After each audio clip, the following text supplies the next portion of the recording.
Ada banyak di antara kita umat Islam yang kondisi hatinya semacam itu. Begitu banyak sampah di dalam hatinya tersebut. Semoga Allah selamatkan semuanya. Amin. Maka hal pertama, kalau kamu kepengen punya hati yang selamat, yang nomor satu adalah bersihkan hatimu dari semua sampahnya, keluarin. Apa sampahnya hati? Dosa-dosa yang telah kamu lakukan. Idza aznabal abd nakat fi qalbihi nuqtah sauda. Kata baginda kita Nabi besar Muhammad, idza aznabal abd, ketika seorang hamba mengerjakan dosa, tertorehlah di dalam hatinya satu titik hitam. Sampahnya hati. Kamu tiap kali bikin dosa, dosa apa aja? Bukan hanya dosa besar, zina, bukan hanya dosa besar, minum minuman keras atau narkoba, bukan hanya dosa besar, judi atau riba,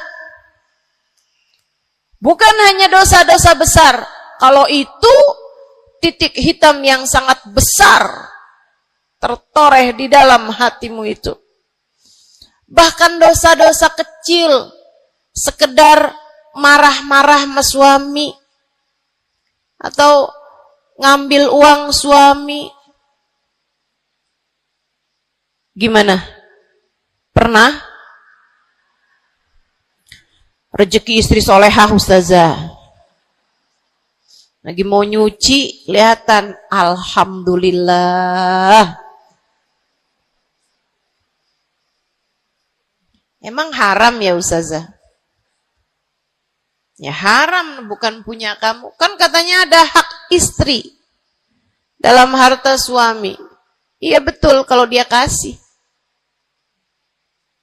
Kalau dia kasih, kalau nggak kasih, nggak halal juga.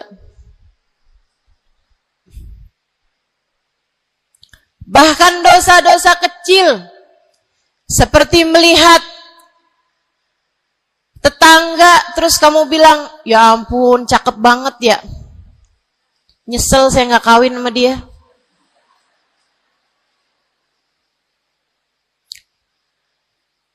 Dosa. Seperti memandang seseorang dengan pandangan menghina. Seperti membicarakan aib orang lain. Setiap kali kamu berbuat dosa, apapun bentuk dosanya, satu titik hitam tertoreh di dalam hatimu itu. Ini istighfar wa tab. Musih. Kalau dia beristighfar, kalau dia bertaubat, dihapuslah titik hitam tersebut. Wa illa, kalau enggak, ya tetap aja ada. Kamu bikin dosa lagi, bikin dosa lagi, bikin dosa lagi, bikin dosa lagi. Enggak pernah istighfar, enggak pernah memperbaiki diri. Aurat tidak kamu tutup dengan baik. Sehingga akhirnya setiap kali kamu keluar dilihat oleh laki-laki yang bukan mahrammu. Satu titik hitam, satu titik hitam, satu titik hitam. Sampai terkadang hati seseorang dipenuhi dengan titik-titik hitam. Hatinya menjadi legam. Hatinya menjadi penuh dengan titik-titik hitam. Semakin bertambah lagi, semakin bertambah lagi, jadilah karat. Jadilah karat. Kalau udah jadi karat, na'udzubillah. Ini yang Allah sebutkan di dalam Al-Quran. Kata Allah, kalla, a'udzubillahi minasyaitonirrajim, kalla, bal rana ala qulubihim bima kanu yaksibun, kalla, innahum an rabbihim yawma idin lamahjubun. Kalla, kata Allah. balran. Ada ran, ada karat di dalam hati mereka tersebab dosa yang menumpuk tanpa pernah dimohonkan ampunan. Kalla innahum an rabbihim yawma idzin lamahjubun. Orang kalau hidup bawa karat hasilnya apa? Orang kalau hidup bawa karatnya hati hasilnya apa ya Allah? Kalla innahum an rabbihim yawma idzin lamahjubun. Orang yang hatinya punya karat pada hari tersebut ia akan terhalang dari Allah Tuhannya. Guru saya Sayyidil Habib Umar bin Hafid menyampaikan tafsir mengenai ayat ini. Kata Habib Umar bin Hafid, tidak mati dengan membawa iman. Orang yang hatinya penuh dengan karat, apabila datang ajal menjemput, iman tercerabut dari dalam hatinya, hingga ia pun mati, keluar dari atas muka bumi ini dengan tanpa membawa iman Islam. Dia keluar dari atas muka bumi ini bukan sebagai hamba Allah, bukan sebagai umat Nabi besar Muhammad sallallahu alaihi wa ala alihi wasallam. Dia meninggal dunia dalam keadaan su'ul khatimah. Na'udzubillah min dzalik. Jangan biarkan karat memenuhi hatimu. Jangan biarkan hatimu dosa-dosa yang telah kamu lakukan menjadi berkarat dalam hatimu itu. Saya kesian sama kamu. Gak apa-apa. Hidup terus-terusan ngontrak, gak apa-apa. Hidup gak pernah punya kendaraan sendiri, gak apa-apa. Gak pernah punya HP yang canggih, gak apa-apa. Saya hidup di atas muka bumi ini, gak pernah ada yang datang melamar saya. Jadinya sampai di usia di atas 30-an tahun, saya masih menjomblo, Ustazah. Enggak apa-apa. Ustazah, saya udah menikah 10 tahun, belum ada anak juga, Ustazah. Enggak apa-apa. Ustazah, suami saya kawin lagi, Ustazah. Enggak apa-apa.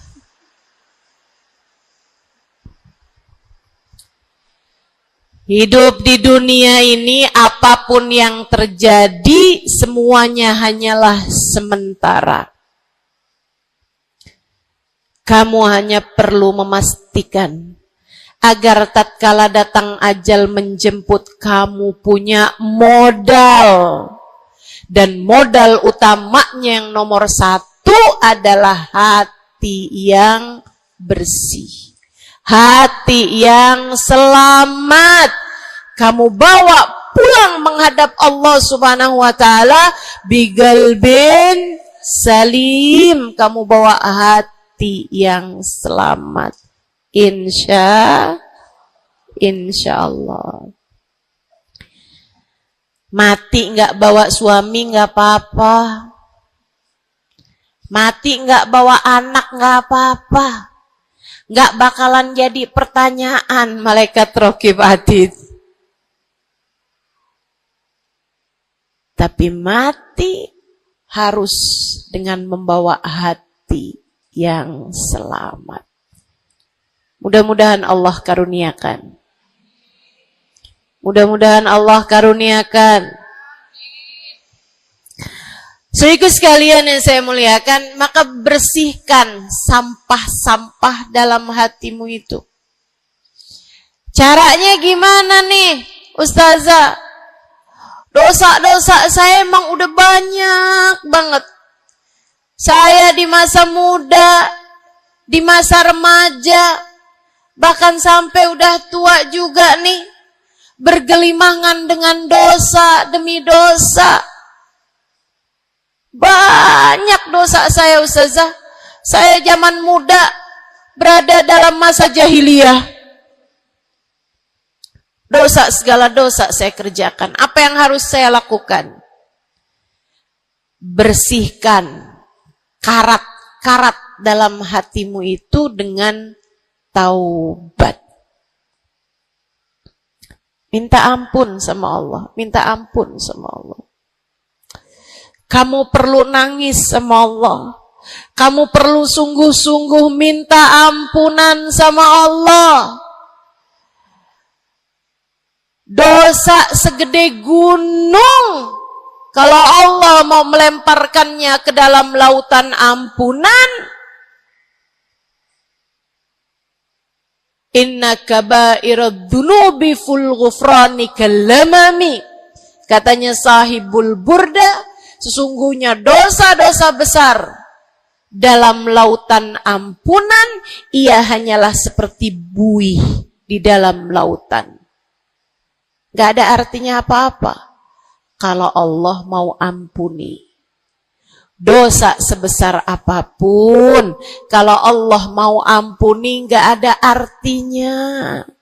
Tapi dosa sekecil apapun, kalau Allah mau perhitungkan, kamu gak akan selamat.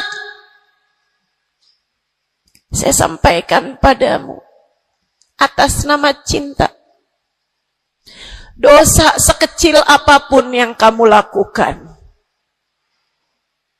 jika ia tidak berjumpa dengan ampunan Allah, kamu bisa tidak selamat.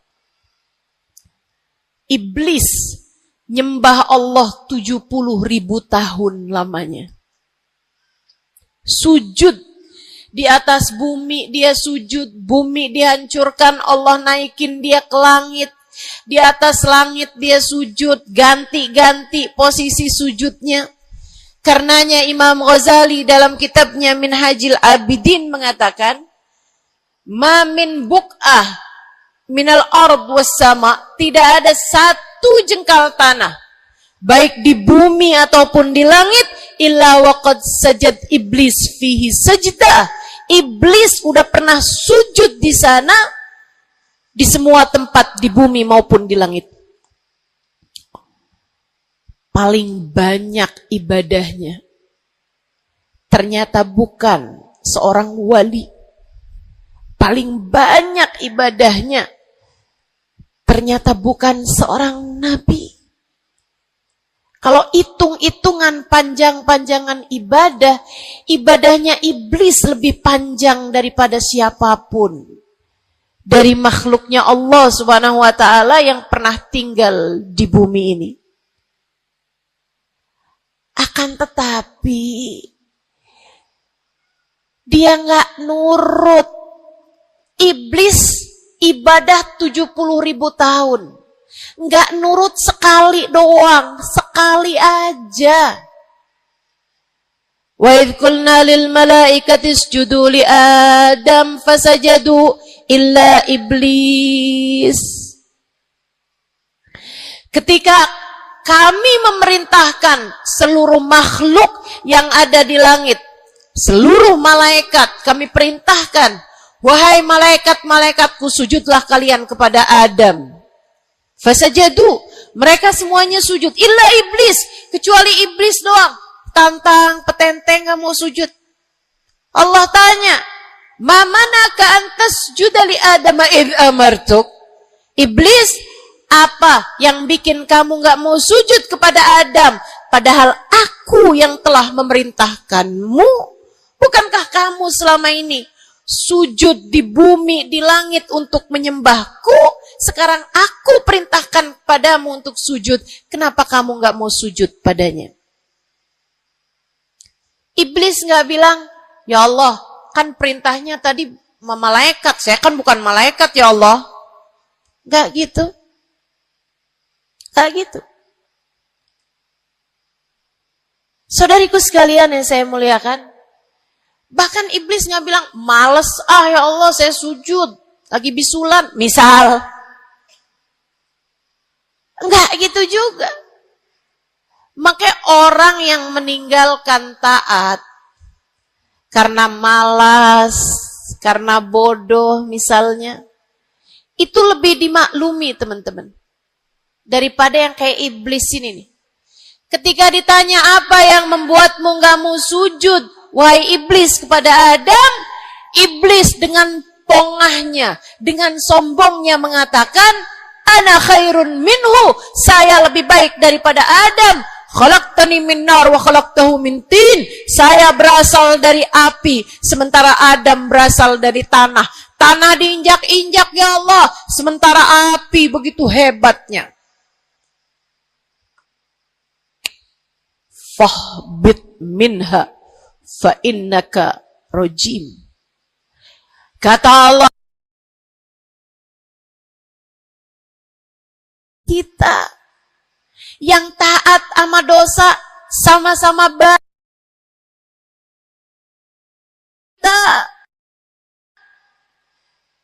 Yang mungkin dosa kita lebih banyak daripada taat kita. Kayak katanya Habib Ali Habsyi, kadang ada orang Islam, malaikat raqib yang nyatet pahala nganggur berbulan-bulan.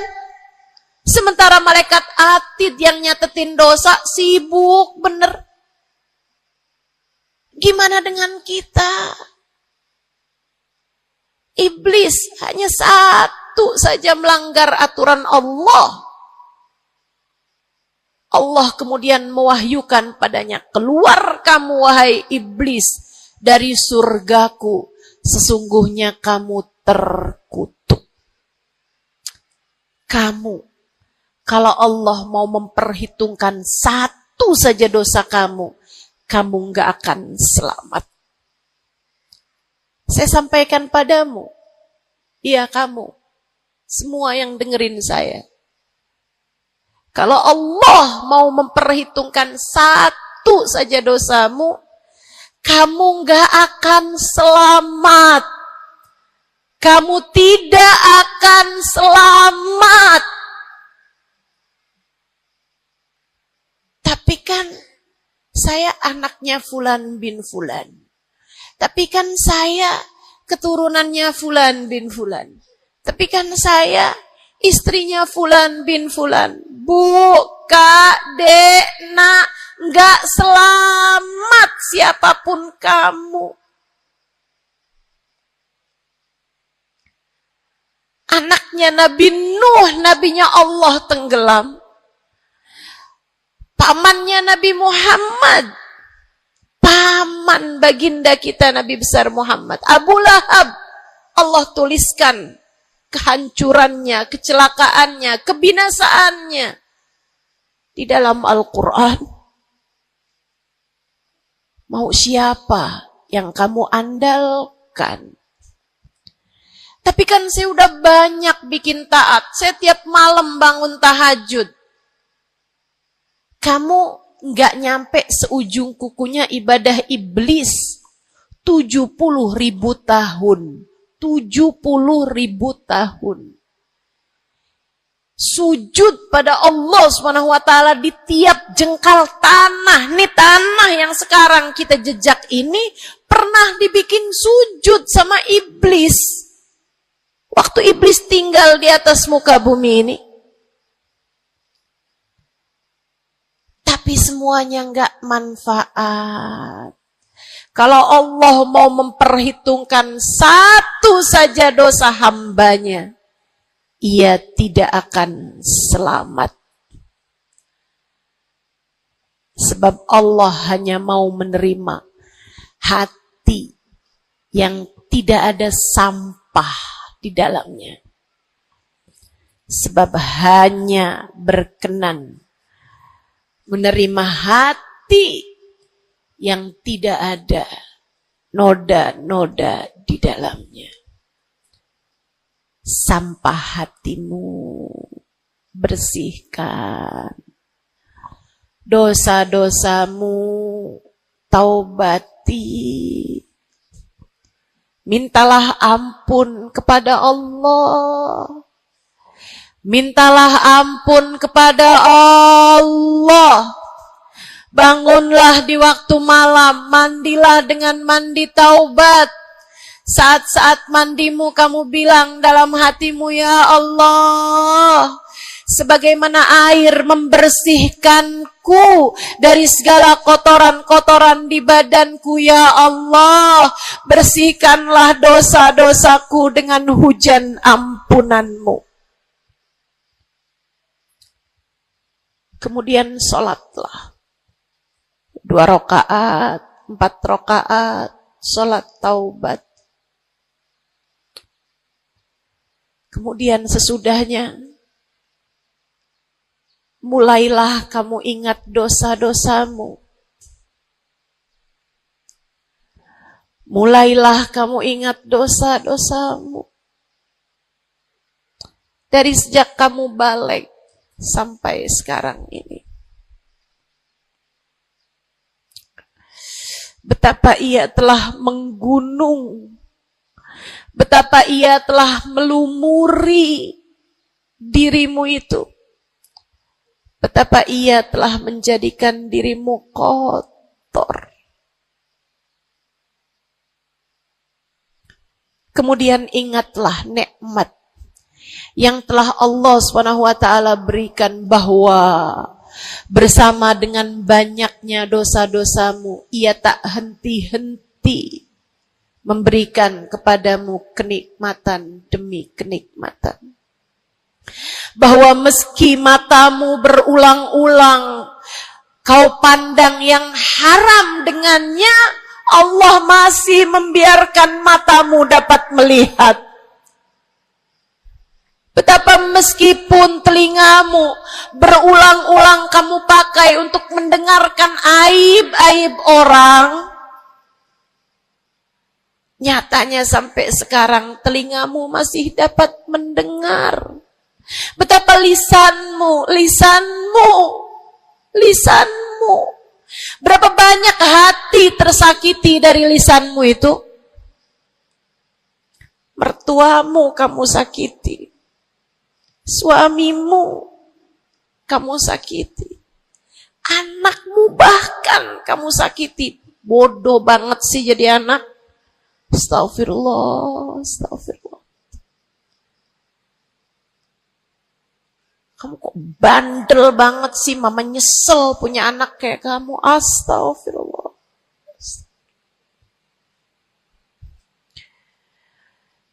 Betapa lisanmu menyakiti hati tetanggamu, saudara-saudarimu, sahabat-sahabatmu, orang-orang di sekelilingmu, merasakan gangguan dari lisanmu itu, tersakiti dari lisanmu itu. Tapi meskipun entah sudah berapa banyak dosa tercatat dari lisanmu, Allah masih tetap membiarkan lisanmu dapat berbicara sampai saat ini. Nikmat tak henti-henti Allah berikan kepadamu, bukan? Betapa durhakanya diri kita. Namun betapa penuh rahmatnya Allah kepada kita. Betapa berlumurannya kita dengan dosa-dosa. Namun betapa Allah bersama dengan segala dosa-dosa yang kita lakukan, tak henti-hentinya membanjiri kita dengan kenikmatan. Wa in ta'uddu ni'matallahi la tuhsuha. Kalau kamu mau hitung nikmatnya Allah, kamu tak akan pernah mampu menghitungnya. Sesudah kamu ingat-ingat dosamu, kamu ingat nikmat Allah kepadamu, kamu ucapkan seperti ucapan baginda Nabi Muhammad. Allahumma anta rabbi La ilaha illa anta khalaqtani wa ana abduka wa ana ala ahdika wa wa'dika mastata'tu a'udzu bika min syarri ma sana'tu abu'u laka bi ni'matika 'alayya wa abu'u bi dhanbi faghfirli fa innahu la yaghfiru dzunuba illa anta. Ya Allah, Engkau adalah Tuhanku. Tak ada Tuhan kecuali Engkau. Aku adalah hamba-Mu yang Kau perintahkan buat taat, yang Kau perintahkan untuk menepati janji semampuku. Ya Allah, aku berlindung dari buruknya perbuatan yang telah aku lakukan. Begitu buruk, begitu jelek dosa yang telah aku perbuat padamu, ya Allah. Abu'u laka bi ni'matika 'alayya. Ya Allah, Engkau selalu datang padaku dengan berbagai macam kenikmatan-kenikmatan. Wa abu'u bi dzambi, sementara aku selalu datang padamu dengan dosa demi dosa. Faghfirli, ampunilah aku ya Allah. Fa innahu la yaghfiru dzunuba illa anta. Bukankah tak ada yang dapat mengampuni dosaku selain Engkau ya Allah. Minta ampun sama Allah. Minta ampun sama Allah. Yang serius, menangislah di hadapannya. Menangislah di hadapannya. Dalam keheningan malam saat tiada sesiapapun yang melihatmu. Jauhkan dulu apapun yang dapat membuatmu kehilangan konsentrasi. Jangan lagi khusyuk-khusyuk begitu tiba-tiba kedengaran suara Shopee.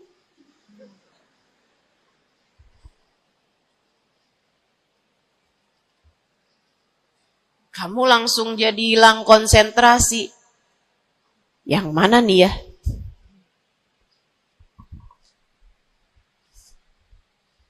Bismillah. Kalau kamu pengen punya hati yang selamat, nomor 1 adalah taubat. Taubatan nasuha. Taubat yang sungguh-sungguh. Nyesel telah berbuat dosa, meninggalkan dosa-dosa tersebut, berjanji untuk tidak mengulanginya lagi. Jika dosanya terkait sama manusia, ada syarat keempat yang harus dilakukan, yaitu meminta maaf kepada orang yang telah engkau sakiti hatinya tersebut. Yang kamu habis bikin dosa sama dia minta maaf. Mudah-mudahan Allah SWT ampuni dosa-dosa kita. Amin. Semoga Allah ampuni dosa-dosa kita. Amin. Ketika ada seorang ulama ditanya, ya Syekh, wahai Syekh, kalau saya nih punya banyak hajat nih, punya banyak permintaan, tapi waktunya sempit buat doa. Doa apa yang seharusnya saya panjatkan? Misalnya nih, lagi sebentar nih bisa kepegang Hajar Aswad. Lagi sebentar nih bisa ada di depan Ka'bah. Lagi sebentar nih bisa ada di dekat makam Nabi Muhammad sallallahu alaihi wasallam. Sesudah kita ucap salam kepada baginda Nabi. Ini apa nih yang harus saya minta kepada Allah? Hajat saya banyak, sementara waktu saya sempit buat doanya. Apa yang harus saya mintakan? Apa sebaik-baik hajat yang perlu kita mintakan di saat tidak banyak waktu untuk memintanya kepada Allah. Syekh tersebut menjawab, is'alil maghfirah, mintalah ampunan dari Allah. Sebab bagaimana mungkin kamu meminta hajat-hajat yang lain sementara kamu masih belum berada dalam pandangan rahmatnya Allah. Kamu masih terusir dari pintunya. Kamu udah minta-minta. Nih kayak istri lagi minggat sama suaminya. Kemudian dia WhatsApp, tolong dong transferin saya. Lah balik dulu.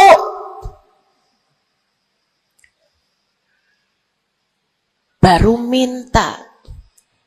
Tiap kita ngerjain dosa adalah tiap langkahan kita menjauh dari Allah Subhanahu wa ta'ala. Tiap kali kamu mengerjakan dosa adalah langkahan-langkahanmu menjauh dari Allah Subhanahu wa ta'ala.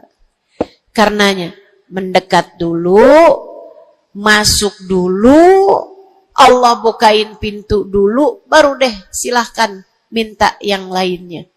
Kalau sempit waktumu, mintalah ampunan dari Allah Subhanahu wa ta'ala. Ini kan kerjaan kita nih suka salah-salah kalau doa. Giliran lagi ada hujan nih, wah doa mustajab, langsung. Ya Allah jodoh ya Allah. Yang cakep, yang ganteng, yang kaya, yang setia, yang soleh. Banyak bener. Padahal kalau ngelihat dirinya kagak ada pantes-pantesnya. Kalau kamu pengen jodoh yang soleh, solehahkan dulu dirimu itu.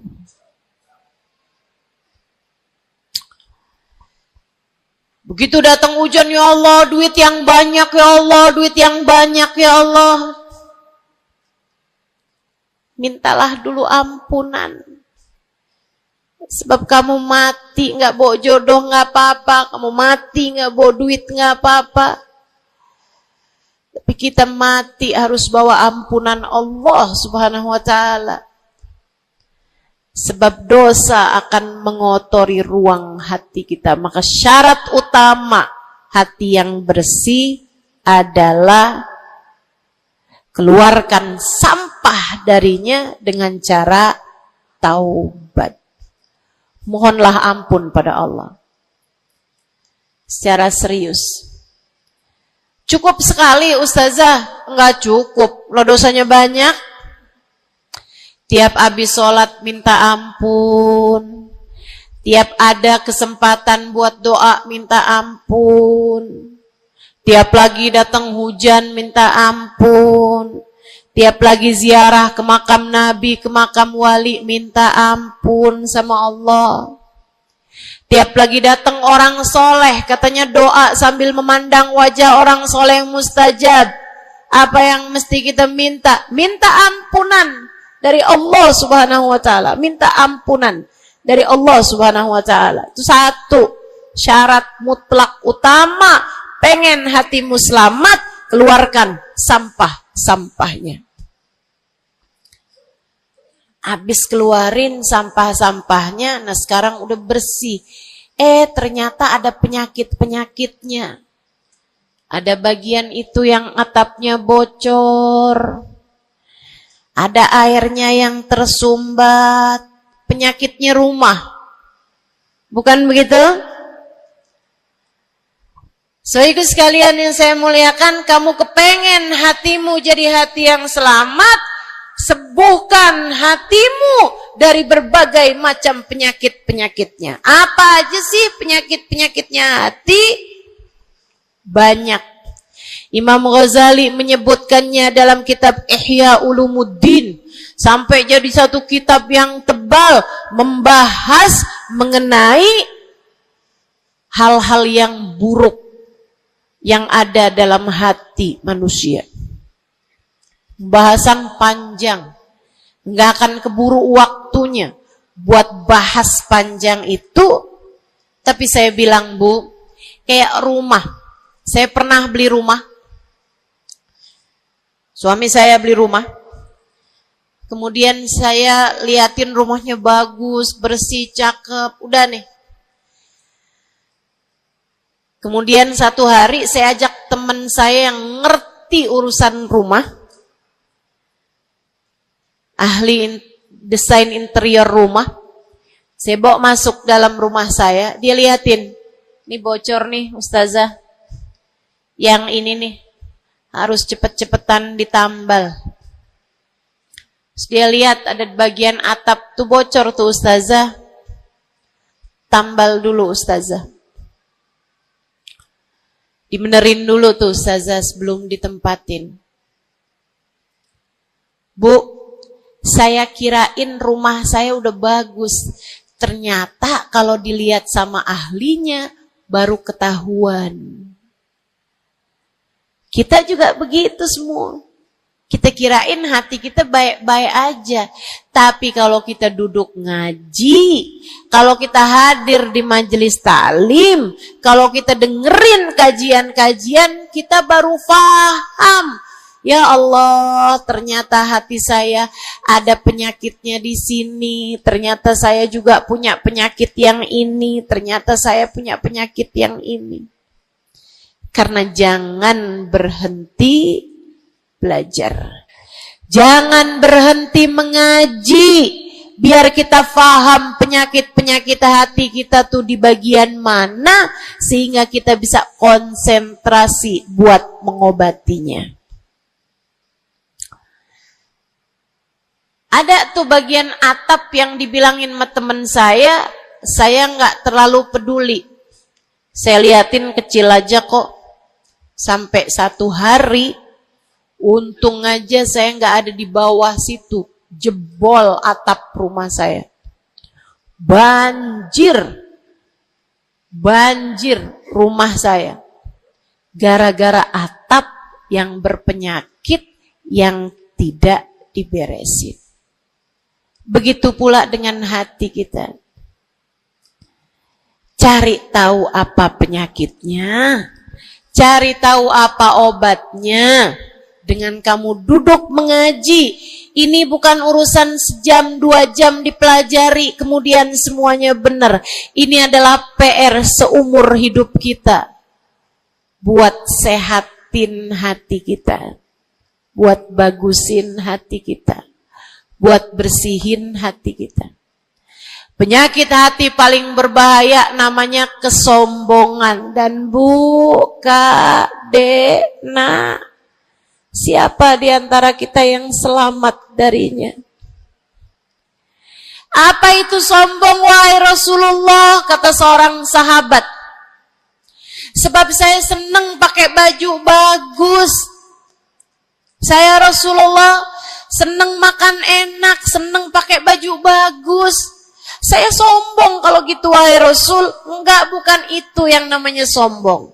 Kamu punya baju bagus, pakai. Jangan punya baju bagus. Saya kalau pakai ini kelihatannya sombong. Ya udah saya pakai yang rombeng-rombeng aja. Punya baju bagus tapi daster udah robek, itu aja yang dipakai. Tanya sama suaminya, kok kamu pakai baju yang ini sih, ini kan robek nih. Enak, adem. Adem yang lihat, adem yang make, gerah yang lihat. Bukan itu yang namanya kesombongan. Saya punya uang, saya bisa beli mobil yang bagus, tapi saya nggak mau beli, saya takut sombong. Bukan itu yang namanya kesombongan. Saya punya uang, bisa bangun rumah buat tamu-tamu. Ulama-ulama kalau datang bisa tinggal di rumah saya. Tapi saya nggak mau kayak gitu, ntar saya sombong. Bukan itu yang namanya kesombongan. Sombong, kata Nabi Muhammad, batarul haq wa ghamtun nas. Sombong adalah menolak kebenaran dan menghina orang lain, merasa diri lebih baik daripada orang lain. Itu yang namanya sombong. Merasa diri lebih baik dari orang lain. Merasa diri lebih baik dari orang lain. Sering banget ini kan kita kan. Betul? Dulu-dulu belum pakai jilbab.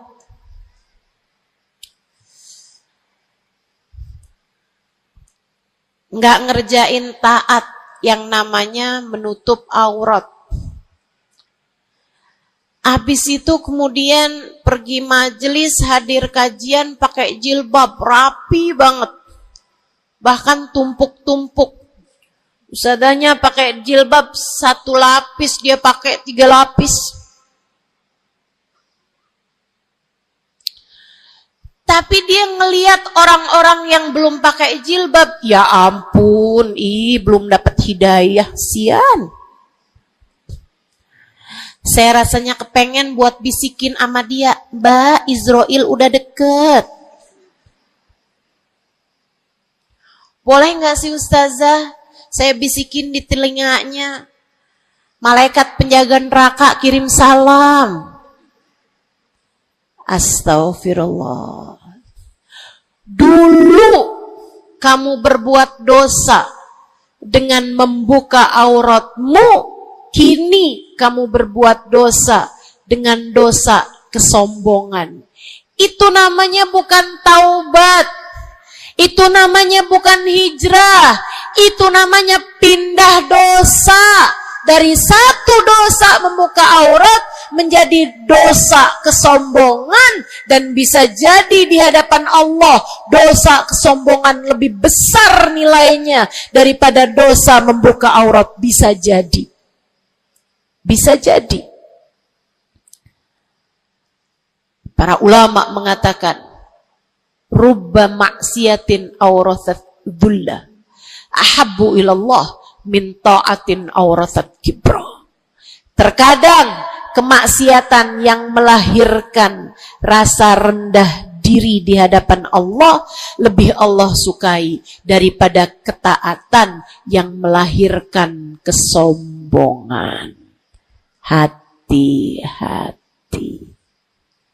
Hati-hati sama hati.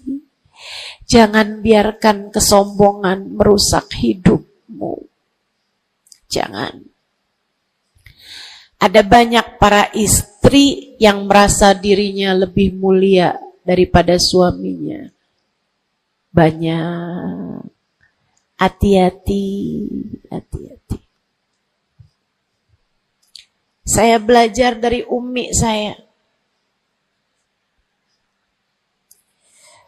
Meninggal dunia 2 tahun yang lalu. Belum sampai hampir 2 tahun.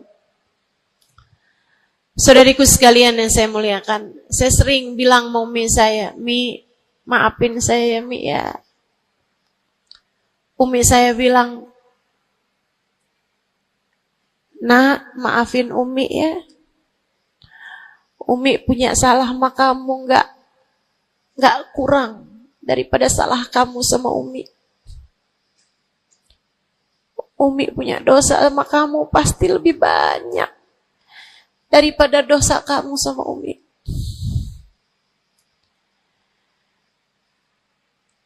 Itu rasa yang jarang dimiliki para ibu. Seringnya ibu tuh merasa selalu lebih baik daripada anaknya. Seringnya ibu tuh merasa dia nggak punya salah, dia nggak punya dosa. Yang punya dosa banyak tuh anaknya kepada dirinya, bukan begitu? Ayo minta maaf dulu sama ibu. Ayo minta maaf dulu. Kan seringnya bilang gitu sama anak-anak kita. Kamu tuh nak, ibu ini adalah ibumu, surgamu berada di bawah telapak kakiku. Waduh. Betul, al-jannah tahta aqdamil ummahat. Tapi ucapan kamu yang semacam itu kesombongan. Yakin bakal masuk surga? Yakin? Yakin bakal masuk surga, Bu? Para ibu yang suka bilang surgamu anakku berada di bawah telapak kaki ibumu, yakin kamu bakal masuk surga? Hah? Allah nggak pernah wajib memasukkanmu ke dalam surga, Bu. Allah nggak pernah wajib menghindarkanmu dari api neraka, Bu. Allah nggak pernah wajib menjadikanmu ada di belakang Nabi Muhammad. Kalau kamu sampai Allah usir dari surganya, Allah masukkan kamu ke dalam nerakanya, kamu bisa apa? Kalau saat Nabi Muhammad menggiring umatnya, dan kamu tidak bisa ada di belakangnya, kamu terusir dari rombongan Nabi Muhammad, kamu bisa apa? Kamu bisa apa? Nilaimu yang sesungguhnya nanti di akhirat kelihatannya. Nilaimu yang sesungguhnya nanti di akhirat kelihatannya. Jadi kalau kamu mau sombong, tar di akhirat. Kalau sampai kamu bisa masuk ke dalam surga Allah, kalau kamu sampai berada di barisan-barisan terdepan dalam rombongan Nabi besar Muhammad,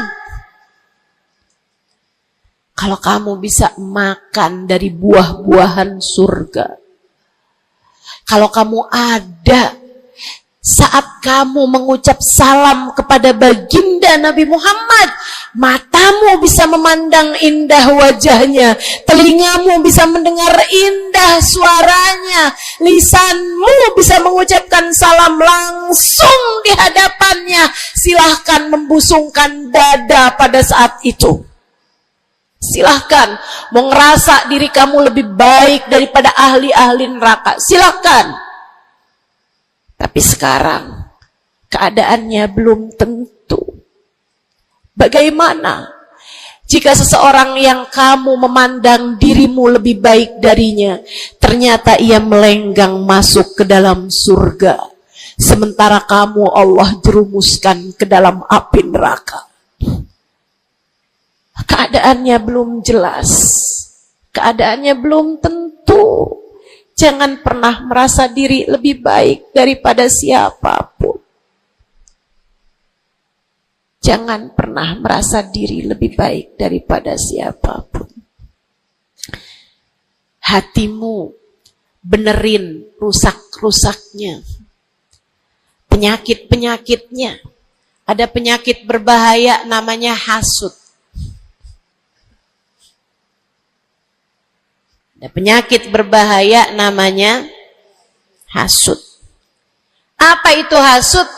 Seneng orang lain dapat kesulitan, seneng kalau orang lain dapat kemalangan, kesusahan, susah hati kalau orang lain dapat kesenangan. Tuh. Seneng orang lain susah, susah orang lain seneng. Itu namanya hasud.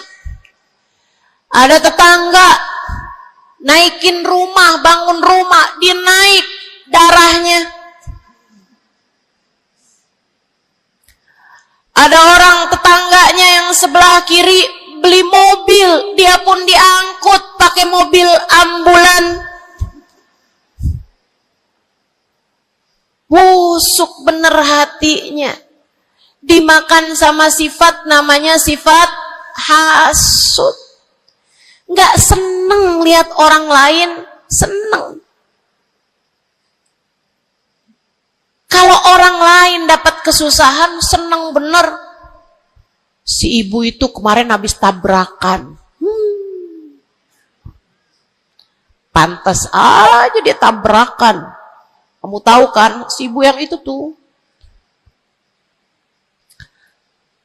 suka ngerebut laki orang. Ngerebut suami orang jelek, teman-teman, jelek. Jelek. Tapi kamu ngomongin orang juga perbuatan yang jelek, sama jeleknya. Yuk belajar. Buat jangan punya sifat hasud. Dia kok bikin pengajian besar. Pengajian kita harus lebih besar. Urusannya apa? Bukankah majelis itu adalah dakwah mengajak orang kepada Allah? Hatimu jagain. Hatimu jagain. Hatimu jagain. Ada yang bisa begitu, alhamdulillah. Ada ustazah yang lebih pandai darimu, alhamdulillah. Minta doa, ambil ilmunya. Bukan malah dihasutin. Hati-hati, hati-hati. Jangan sampai hasutmu membawamu kepada terusir dari rahmatnya Allah. Kayak Bal'am bin Ba'ur. Ada zamannya Nabi Musa, teman-teman sekalian. Namanya Bal'am bin Ba'ur. Ilmunya tinggi. Sampai kabarnya, jamaahnya juga banyak. Semua orang dengerin kajiannya. Ini saya serem nih. Ini saya serem nih. So ikut sekalian nih, ngeri banget nih. Ini buat orang kayak saya nih, ngeri banget nih pembahasan ini nih. Ada orang berilmu, pinter banget, namanya Bal'am bin Ba'ur, zamannya Nabi Allah Musa. Jamaahnya banyak, kalau dia hadir kajian, wow, semua orang di kampungnya hadir semuanya. Imam Ghazali cerita, dia sampai-sampai dari berilmunya, ilmunya tingginya, Allah kasih sama dia ilmu yang tinggi. Kalau dia ada dapat pertanyaan yang dia nggak tahu jawabannya, dia doa bisa lihat jawabannya langsung dari Lauhil Mahfuz. Kurang pinter apa? Kurang berilmu apa? Kurang hebat apa? Kurang dekat apa sama Allah? Kamu jadi ustazah, berapa banyak ilmumu? Kamu jadi seorang pendakwah, berapa banyak ilmumu? Kamu yang dianggap sebagai ulama, berapa banyak ilmumu? Merunduklah. Saudariku sekalian yang saya muliakan, si Bal'am bin Ba'ur, kabarnya sampai para malaikat turun ikut serta mencatat pelajaran-pelajaran yang dia berikan. Yang ngaji sampai bukan cuman orang, bukan cuman jin ikut ngaji, sampai malaikat-malaikat Allah ikut ngaji. Kurang apa hebatnya? Tapi Allah hancurkan Bal'am karena sifat hasud. Nabi Allah Musa datang ke kampungnya Bal'am bin Ba'ur. Jamaahnya Bal'am bin Ba'ur semua datang kepada Nabi Musa. Nabinya Allah, tentu saja semua datang. Semuanya datang kepada Nabi Musa. Semua minta doa kepada Nabi Musa. Semua berharap berkah dari Nabi Musa sebagai seorang nabinya Allah Subhanahu wa taala, Jalla Jalaluhu wa ta'ala azamatuh. Yang biasa hadir di majelisnya Bal'am kepengen istiqomah, kepengen rutinannya nggak terganggu, jadi dia tetap bikin rutinan walaupun ada Nabi Allah Musa alaihissalam. Jamaahnya dikit yang hadir. Mulai nih orang-orang yang berpenyakit datanglah kepada Bal'am bin Ba'ur. Rupanya Bal'am bin seorang nabinya Allah. Dia nggak lihat Nabi Musa sebagai seorang yang diberi kelebihan lebih banyak daripada dirinya karena diwahyukan wahyu kepadanya. Bal'am bin Ba'ur termakan sifat hasud. Ia pun berdoa meminta kepada Allah, ya Allah hancurkanlah Musa. Ya Allah, hancurkanlah Musa. Hancurkanlah Musa ya Allah. Saudaraku sekalian yang saya muliakan, Allah angkat semua kelebihannya Bal'am bin Ba'ur. Bahkan kabarnya dialah orang ateis pertama di atas muka bumi ini yang mengatakan alam semesta enggak ada Tuhannya. Ngeri. Allah cabut bahkan iman dari dalam hatinya Bal'am bin Ba'ur. Iman Allah cabut. Dari yang asalnya berilmu kayak begitu, Allah sampai cabut imannya, teman-teman saudaraku sekalian. Allah pun ceritakan tentang Bal'am bin Ba'ur dalam Al-Quran. Kata Allah Subhanahu wa taala, "A'udzu billahi minasyaitonir rajim. Famathaluhu kamathalil kalbi in tahmil alaihi yalhath au tatrukhu yalhath." Perumpamaannya Bal'am bin Ba'ur seperti anjing. Kalau kamu angkat, dia menjulur-julurkan lidahnya. Kalau kamu tinggalkan, dia pun juga tetap menjulur-julurkan lidahnya. Dianjing-anjingin, bukan sama orang, sama Allah Subhanahu wa ta'ala. Lihat betapa Allah Subhanahu wa ta'ala kalau murka sama seseorang nggak tanggung-tanggung. Siapapun kamu, kalau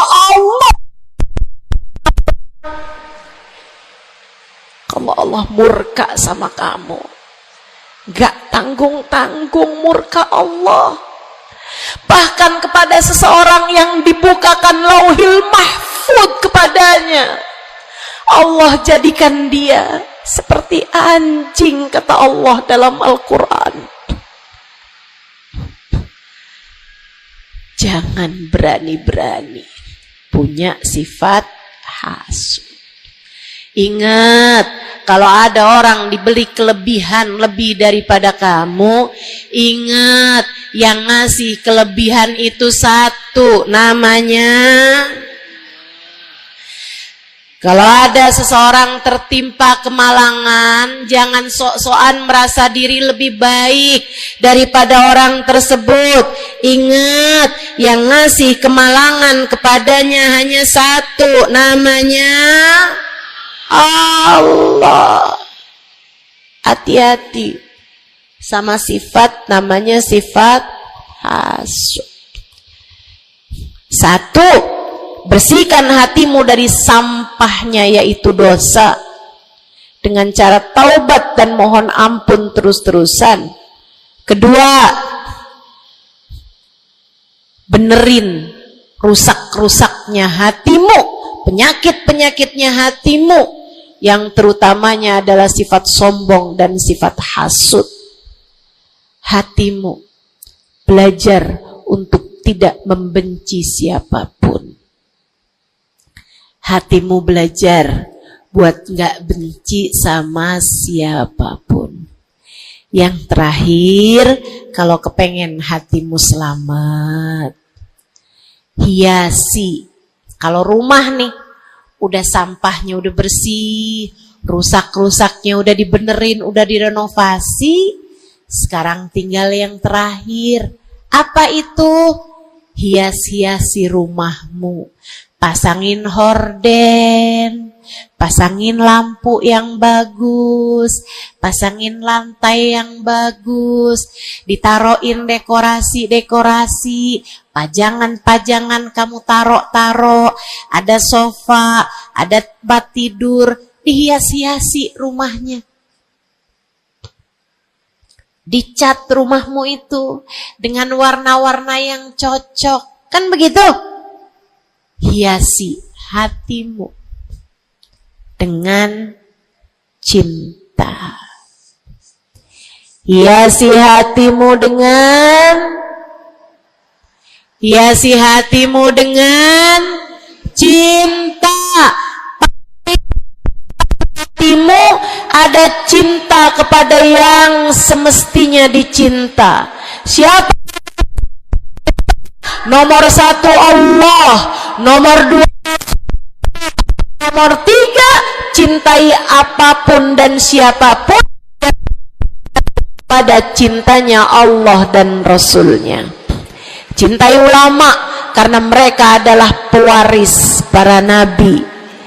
Cintai habaib dan syaraif karena mereka adalah orang-orang yang punya nasab sambung sama baginda Nabi besar Muhammad sallallahu alaihi wasallam. Cintai keluarga Nabi Muhammad, cintai para istri-istri Nabi Muhammad, cintai para sahabat-sahabat Nabi Muhammad, terutamanya al-khulafaur rasyidin, sadatina Abi Bakar wa Umar wa Uthman wa Ali. Cintai para sahabat Nabi Muhammad, cintai para ulama-ulama kita di sepanjang zaman, cintai Imam Syafi'i, Imam Maliki, Imam Hambali, Imam Hanafi. Cintai para ulama-ulama kita dari atas sampai kepada ulama-ulama kita yang sekarang ada. Cintai siapapun yang bawa Nabi Muhammad, bawa Allah, yang bikin kamu jadi kenal Allah, kenal Nabi Muhammad. Cintai. Pada cinta mereka terdapat cintanya Allah. Cintai anak-anak yatim sebab mereka dicintai sama Nabi Muhammad. Cintai orang-orang fakir karena mereka dicintai sama Nabi Muhammad. Cintai suamimu sebab kalau kamu cintai suamimu ya, bukan suami orang. Punya suami nggak dicintai, suami orang dia cintai. Astaghfirullah. Cintai suamimu, Bu, sebab dalam cintamu kepadanya mendekatkanmu kepada cintanya Nabi Muhammad, mendekatkanmu kepada cintanya Allah. Kamu sayangi, kamu hormati, kamu muliakan suamimu, Allah ridho kepadamu, Nabi Muhammad sayang kepadamu. Cintai orang tuamu sebab Allah memesankan kepada kita untuk cinta kepada orang tua kita. Cintai anak-anakmu sebab mereka umatnya Nabi Muhammad. Mereka umatnya Nabi Muhammad. Nabi Muhammad sangat sayang sama umatnya yang masih kecil-kecil. Nabi Muhammad sangat sayang sama umatnya yang masih belia, masih remaja. Mereka disayangi sama Nabi Muhammad, maka kamu pun harus sayang sama mereka. Yang tua-tua di antaramu sayangin, yang muda-muda di antaramu sayangi. Kata Nabi Muhammad, laisa minna man lam yuqir kabirona wa lam yarham saghirona. Tidak termasuk di antara umat Islam yang enggak hormat sama yang tua, yang enggak sayang sama yang muda. Cintai semuanya. Terakhir, cintai dirimu sebab kamu umat Nabi Muhammad. Cintai dirimu sebab kamu hambanya Allah. Jangan merasa diri nggak berharga. Dirimu berharga. Dirimu layak masuk surga kalau kamu taat sama Allah. Jangan menganggap diri nggak ada artinya. Jangan. Kamu berarti sebab ada kalimat paling tinggi di dalam hatimu. Bunyinya kalimat La ilaha illallah Muhammad Rasulullah. Kamu berharga, saudariku sekalian. Kamu berharga. Jangan mau menghinakan dirimu dengan kemaksiatan. Jangan mau menghinakan dirimu dengan merebut suami orang. Jangan mau menghinakan dirimu dengan berharap uang, kemudian kamu meminta-minta kepada orang, kamu mengemis-ngemis kepada orang. Kamu umat Nabi Muhammad, kamu hamba Allah Subhanahu wa ta'ala. kalimat indah ada di dalam hatimu, jangan hinakan dirimu itu. Mari terhormat, jalanin sholat, jangan pernah tinggal.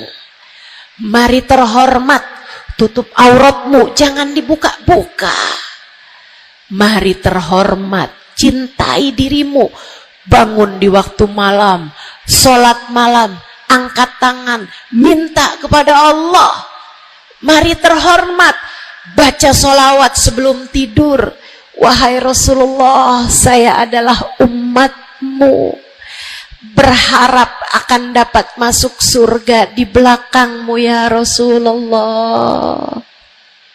Mari cintai dirimu sebagai hamba Allah, sebagai umat Nabi Muhammad.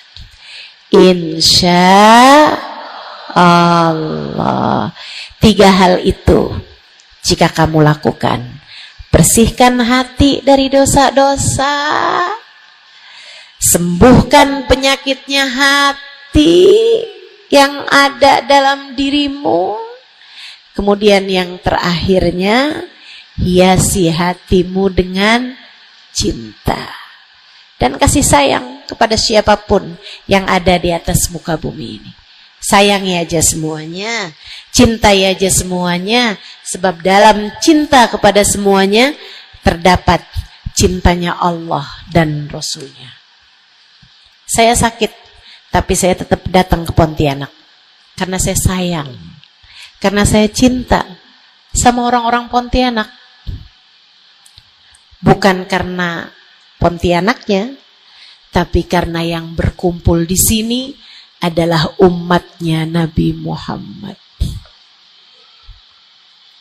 Saya berharap dengan saya datang padamu, umatnya Nabi Muhammad, semoga Nabi kalian berkenan memandang saya dengan kasih sayangnya. Saya datang ke sini walaupun sakit, karena saya tahu kalian semua hambanya Allah. Ada keberkahan dalam diri kalian yang saya berharap mendapatkan itu.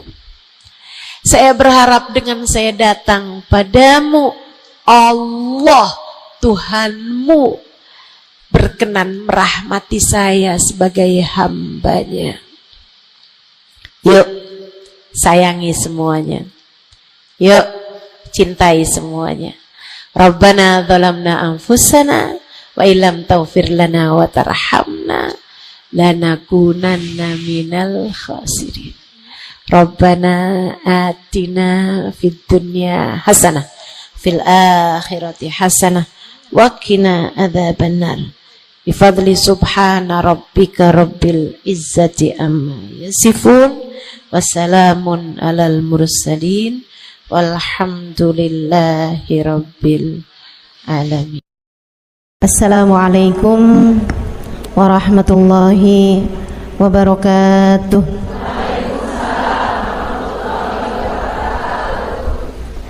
Alhamdulillah, wassalatu wassalamu ala rasulillah Muhammad ibn Abdillah wa ala alihi wa sahbihi wa man wala. Subhanaka la ilma lana illa ma 'allamtana innaka antal alimul hakim. Rabbi shrah li sadri wa yassir li amri wahlul 'uqdatan min lisani yafqahu qawli. Amma ba'du.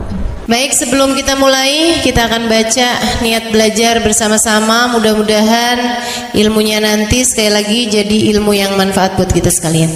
Bismillahirrahmanirrahim. Nawaitu ta'allum wa ta'lim wan naf'a wal intifa' wal mudzakarah wat tadhkir wal ifadah wal istifadah wal hidza 'ala tamassuk bi kitabillah wa sunnati rasulillah sallallahu alaihi wa alihi wasallam wa du'a ila al-huda wa dilalata ala al-khair ibtigha'a mardatih wa qurbih wa thawabih wa husnil khatimah ma'al lutfi wal afiyah wa salahil akibah birahmatika ya arhamar rahimin. ila hadratin Nabi Muhammad sallallahu alaihi wasallam wa alihi washabihi azwaji wa dzurriyyati wa ahli baiti wasallim jamil anbiya wal mursalin wal kulli ajma'in anna Allah yaghfir lahum wa yarhamhum wa ya'li darajatihim fil jannah wa yanfa'una barakatihim wa asrarihim wa anwarihim wa ulumihim wa nafaatihim fid din wa dunya wal akhirah. Al-Fatihah, baca bersama-sama. A'udzu billahi minasy syaithanir rajim. Bismillahirrahmanirrahim. Alhamdulillahi rabbil alamin. Ar-Rahmanir Rahim. Maliki yaumiddin. Iyyaka na'budu wa iyyaka nasta'in. Ihdinas siratal mustaqim. Siratal ladzina an'amta 'alaihim ghairil maghdubi 'alaihim waladdallin. Amin.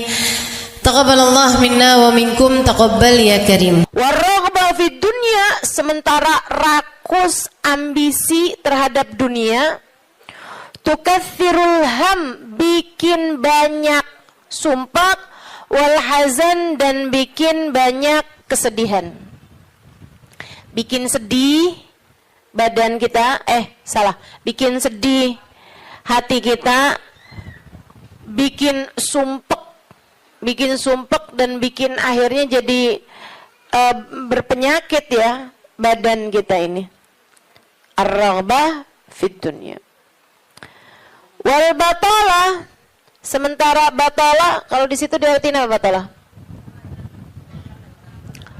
Nganggur ya, benar. Cuman bahasa yang enak apa ya? Tugasil galba, lalai dari Allah, maksudnya ya nggak kepengen dunia juga, nggak kepengen akhirat juga gitu, kayak gabut. Anak zaman sekarang bahasanya gabut ya. Gabut itu apa sih sebenarnya? Nggak ada kerjaan gitu kan? Itu kayak ada singkatan nggak butuh gitu kali ya, dari itu ya. Nggak ngapa-ngapain gitu, pengangguran aja gitu, nggak jelas. Wal batalah tuh terlena, nganggur gitu kan, tidur mulu gitu, luntang lantung. Ada orang luntang lantung gitu kan, dibilang luntang lantung, dibilang lantung luntang. Tugasil galba, bikin keras hati. Bikin keras hati. Nganggur itu penyakit bahaya memang. Bahaya. Wa qala alaihi salatu wassalam, dan bersabda pula baginda Nabi besar Muhammad, Naja awwalu hadhil umma bizzuhdi wal yaqin. Awal umat ini terselamatkan dengan zuhud, wal yakin, dan dengan keyakinan yang kuat. Wasayahlik akhiruha bil hirsi wa tulil amal, dan akan hancur akhirnya umat ini, akan hancur disebabkan hirs, ambisi terhadap dunia, wa tulil amal, dan panjang angan-angan. Wa ma warada minal ayati wal akhbar wal athar fi dammid dunya wa dammil muhibbina laha wal raghibina fiha wa dammil hirsi 'alaiha kharijun anil hasr. Dan apa yang warid, apa yang datang dari ayat, hadis, athar itu yang disampaikan oleh Nabi maupun para ulama, fi dammid dunya, dalam celaknya dunia, maksudnya mengenai betapa buruknya dunia, betapa buruknya orang-orang yang mencintai dunia, betapa buruknya orang yang ambisi terhadap dunia, dan mil hirs 'alaiha, betapa buruknya orang yang rakus terhadap dunia. Banyak sekali kharijun anil hasr, enggak bisa kehitung ayat, hadis maupun ucapan para ulama mengenai betapa buruknya dunia, betapa buruknya para pecinta dunia dan lain sebagainya. Ini banyak banget hadisnya, keterangannya enggak kehitung.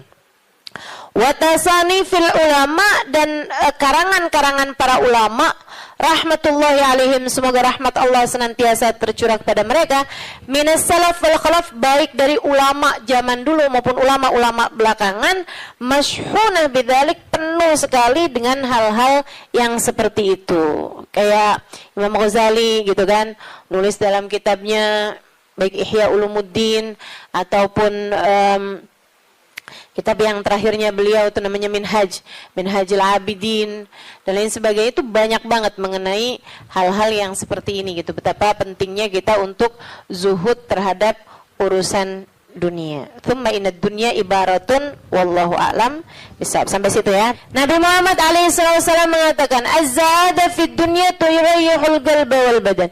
Zuhud dunia nih. Apa tuh zuhud? Zuhud itu teman-teman tidak mengharapkan kesenangan dunia dari Allah sekalipun ya, enggak minta gitu, enggak seneng gitu sama kesenangan dunia dari Allah. Itu namanya zuhud akhirat. Dan juga teman-teman, zuhud ama manusia itu tidak menginginkan apa yang ada pada manusia, apa yang dimiliki orang enggak kepengen. Itu kan, itu namanya zuhud fima fi aidin nas. Ini disampaikan Nabi Muhammad dalam hadisnya, izhad fid dunya yuhibbukallah, wazhad fima fi aidin nas yuhibbukan nas. Kata Nabi Muhammad alaihissalam, zuhudlah kamu dari dunia. Zuhud tuh enggak seneng, enggak ambisi, enggak fokus kepada kesenangan dunia maupun pencapaian dunia. Hati-hati, tipis teman-teman bedanya, gitu kan? Pencapaian dunia, saudara sekalian, kayak gini loh, banyak followers, majelisnya jadi rame, itu tipis tuh antara kamu kepengen akhirat sama kamu kepengen dunia. Buat siapanya? Bukan buat yang hadir. Saya rasa kalau yang hadir mudah-mudahan baik gitu kan. Tipisnya itu buat pelaku-pelaku dakwah, baik yang rumahnya buka buat majelis atau dia buka majelis, atau yang ngajarnya nih gitu. Karena kalau tujuannya senengnya itu adalah urusan-urusan dunia, tuh tipis banget, setan nantinya tuh bisa masuk dari arah situ. Dari arah situ masuknya. Izhad fid dunia, kata Allah SWT. Makanya dari tipisnya nih yang saya sebut tadi itu ya, kayak keinginan kamu tuh dunia apa akhirat, keinginan kamu tuh pujian manusia atau pujian Allah. Itu sampai-sampai banyak dari para wali-walinya Allah Subhanahu wa taala meninggalkan kemasyhuran dunia karena khawatir sama hatinya. Banyak saudaraku sekalian. Sampai ada di antara para wali itu yang sampai berpura-pura nyuri, sampai dikejar orang gitu kan. Kenapa dikejar orang? Karena yang dia curi adalah bajunya seorang perempuan yang lagi mandi. Ada orang lagi mandi, wali loh yang ngerjain. Untung belum zaman viral internet ya. Ini kalau zaman viral internet kayak apaan tuh, orang ngejudge dia tuh kan, udah nganggepnya udah hancur banget dah gitu. Tapi memang itu yang dicari sama beliau.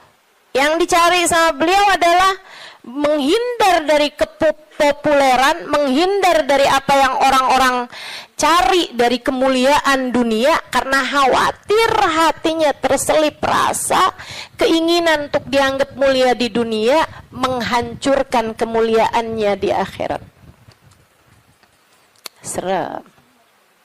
Serem bener buat orang-orang kayak saya yang sama Allah dikasih pegang mic di depan, ya kan?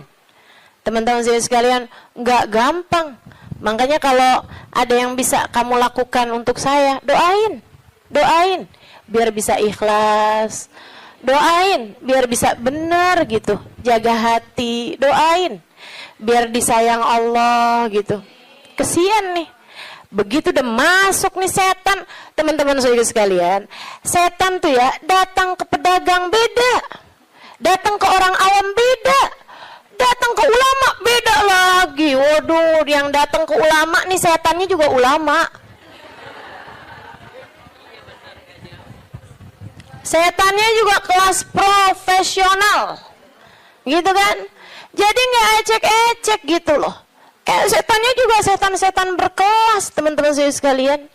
Nah itu kan yang belum tentu selamat gitu, belum tentu selamat. Masya Allah, Masya Allah. Ada tuh zamannya Imam, siapa ya? Ada Imam Ghazali cerita dalam Ihya-nya. Kita suka ketawa-ketawa tuh dengerin cerita Imam. Maksudnya kalau baca ceritanya Imam Ghazali yang begitu-begituan. Kata Imam Ghazali dalam Ihya-nya tuh, ada orang atau di Minhaj ya, Wallahu a'lam, pokoknya salah satu kitab Imam Ghazali lah.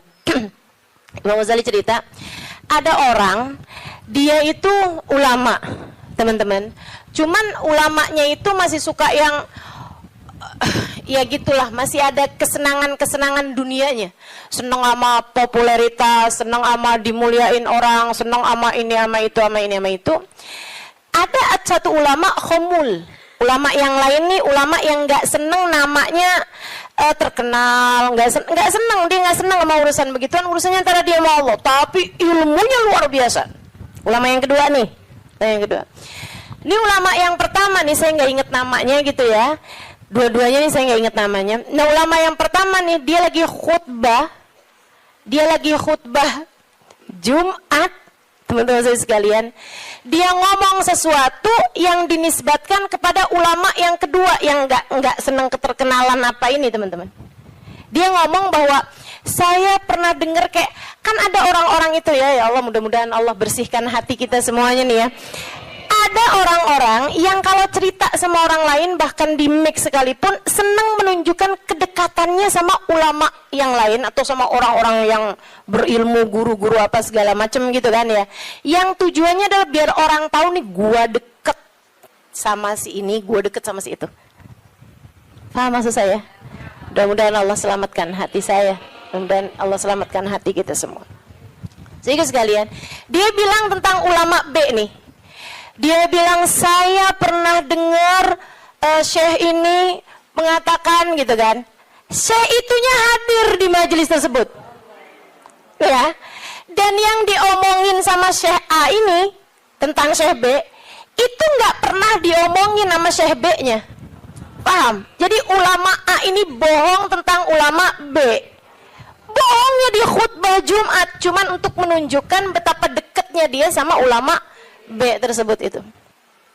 Dia ngomong kayak begitu, sehingga sekalian, tahu apa yang dikerjain sama ulama B? Ulama B ini yang, kenapa nih anak? Beliau berdiri nyabut bulu ketiak di tengah orang banyak. Beliau berdiri nih, beliau berdiri kemudian nyabut bulu ketiak. Heh, Syekh, kurang ajar kamu. Ini waktunya khutbah.